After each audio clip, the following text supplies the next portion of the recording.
Hello దోస్తులు, ఎట్లున్నారు? మంచిగా ఉన్నారా? నేనైతే మస్తున్నా. మీరు కూడా మంచిగా ఉండాలని మనస్ఫూర్తిగా కోరుకుంటున్నాను. నేనైతే ఒకే పిండితోటి 4 రకాల ఐటమ్స్ అయితే చేసిన.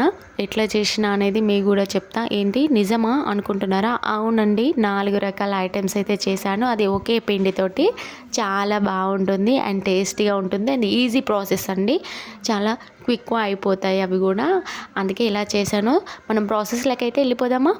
ఫస్ట్ అయితే నేను మొక్కజొన్న కంకులు అయితే తీసుకొని వాటిని గింజలన్నీ ఒలిసి చెరిగి పక్కన పెట్టుకున్నానండి. చెరగకపోతే వాటిలో ఉన్న చిన్న చిన్న నారలు అనేవి మంచిగా అనిపించదు, టేస్ట్ ఉండదు కూడా, చూడడానికి కూడా బాగుండదు. సో పక్కన పెట్టుకున్నాక ఆనియన్, మిర్చి, కరివేపాకు అండ్ వెల్లుల్లి ఇవి కూడా కట్ చేసుకొని మనం ముందే పక్కన పెట్టుకోవాలండి. తర్వాత ఈ గింజలన్నిటిని మనం మిక్సీ పట్టుకోవాలి.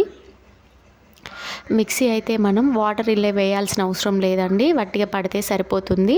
చాలా మెత్తగా పట్టుకోవాలండి, బరకగా అయితే పట్టుకోకూడదు. బరకగా పట్టుకుంటే పిండి అనేది మన గారె అనేది పొంగదు అన్నమాట. మెత్తగా పట్టుకుంటేనే పిండి చాలా బాగుంటుంది, గారె కూడా పొంగుతుంది, టేస్ట్ వస్తుంది.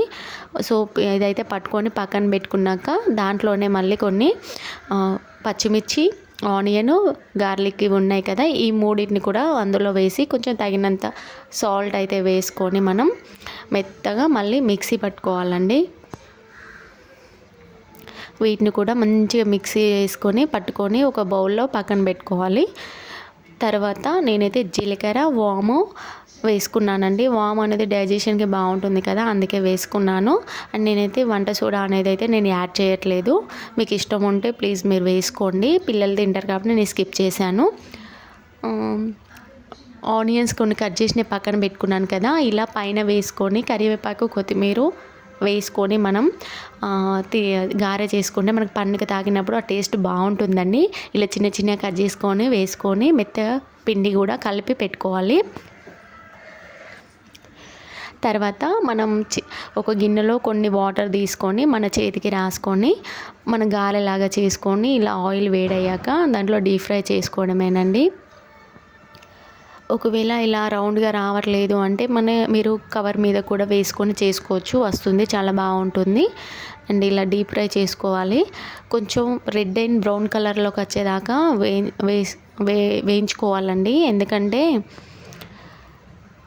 లోపల పిండి పచ్చిగా ఉంటుంది కదా, లైట్గా తీయకూడదు. కొంచెం రెడ్ బ్రౌన్ కలర్ వచ్చినాకనే తీసుకోవాలండి, గోల్డెన్ కలర్ వచ్చినాక తీయాలి. అలా తీస్తేనే బాగుంటుంది, లోపల పిండి కూడా చక్కగా ఉడికిపోతుంది. చాలా టేస్టీగా అండ్ బాగుంటుందండి. పైన క్రిస్పీగా, లోపల సాఫ్ట్గా చాలా బాగుంటుంది. నేనైతే పైన ఆనియన్స్ అయితే పక్కన పెట్టుకున్నాను, కలుపుకోవడానికి ట్రై చేయండి, చాలా బాగుంటుంది. అండ్ ఇంకో వెరైటీ అని చెప్పాను కదా, అదేనండి. అదే పిండిని కొంచెం తీసి పక్కన పెట్టుకొని మెత్తగా పట్టిన పిండిని పక్కన పెట్టుకొని దాంట్లో కొంచెం ఉప్పు, జీలకర్ర, వాము వేసుకొని మనం దోశ చేసుకుంటాం కదా, అదే దోశ పెనం మీద దోశలాగా వేసుకోవాలి. చాలా టేస్టీగా ఉంటుంది అండ్ పిల్లలకైతే చాలా నచ్చుతుందండి. ఈవినింగ్ టైం కానీ మార్నింగ్ బ్రేక్ఫాస్ట్ టైంలో కానీ పిల్లలకి ఇలా చేసి పెడితే రోజు దోశ, ఇడ్లీ అట్లా కాకుండా ఇలా వెరైటీగా ఇచ్చామనుకోండి, కలర్ చూడగానే వాళ్ళు ఎగ్జైట్ అయిపోతారు. మంచి కలర్ వస్తుంది అండ్ చూడడానికి కూడా చాలా ఇంట్రెస్ట్గా ఉంటుంది, తినడానికి కూడా ఇష్టపడతారు పిల్లలైతే. మా పాప అయితే చాలా ఇష్టంగా తింది. అది కొంచెం స్వీట్గా, హాట్గా, అట్లా కారం కారం అట్లా ఉంటుంది కాబట్టి పిల్లలు తినడానికి కూడా చాలా ఇష్టపడతారు. అండ్ మొక్కజొన్న దోశ కాబట్టి ఇది కొంచెం హెల్దీ కూడా. తర్వాతనైతే పొంగనాలు చేశానండి. అదే పిండిని కొంచెం లూజ్గా చేసుకొని పొంగనాలు వేసుకున్నాను. ఒకవేళ ఆయిల్ స్కిప్ చేయాలి, హెవీ ఆయిల్ అవుతుంది, ఇంత ఆయిల్ అన్న వాళ్ళకైతే ఈ పొంగనాలు కొంచెం తక్కువ ఆయిల్ పడుతుంది కాబట్టి ఇవైతే బెస్ట్ అని చెప్తాను నేనైతే. అండ్ ఒక్కసారి ఇలా ట్రై చేయండి, పొంగనాలు చాలా బాగుంటుంది. స్మూత్గా వస్తాయండి, చాలా కేక్ లాగా. చూడండి ఎంత స్మూత్గా మెత్తగా ఉంటుంది, చాలా బాగుంటుందండి, చాలా బాగుంటుంది. ఒకసారి అయితే ట్రై చేసి నాకు కామెంట్ చేయండి. అండ్ ఇంకో వెరైటీ ఏంటంటే ఈ మొక్కజొన్న గింజల్ని అన్నీ కొన్ని తీసుకొని పక్కన పెట్టేసుకున్నాను. వీటిని వేయించుకోవాలి. ఒక కడాయిలో వేసుకొని